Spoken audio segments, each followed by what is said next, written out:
Welcome to Penrose Learning, where we make understanding easy. In this video, I will explain how to cook Mexican rice. First, let's gather our essential ingredients. You'll need 1 cup of long-grain white rice, 2 cups of chicken broth, and 1/4 cup of tomato sauce. Don't forget 1/4 cup of finely diced onion and 2 cloves of minced garlic for that authentic flavor. Also, have 2 tablespoons of vegetable oil and salt ready to taste. These simple components are the foundation for a delicious, fluffy Mexican rice dish. Now, let's get that rice perfectly toasted.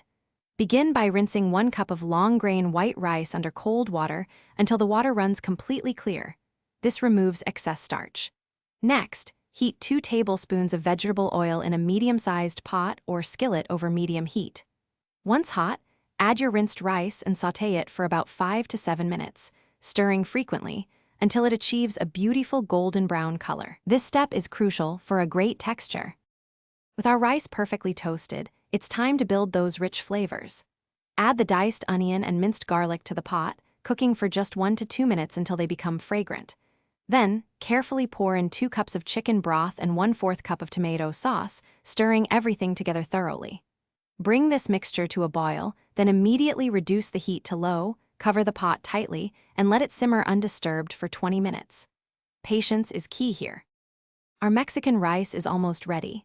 After simmering for 20 minutes, remove the pot from the heat but keep it covered. Let it rest for another 5 to 10 minutes.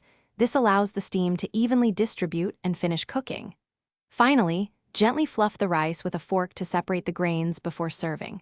For an extra touch, garnish with fresh cilantro or a squeeze of lime. Enjoy your homemade, flavorful Mexican rice.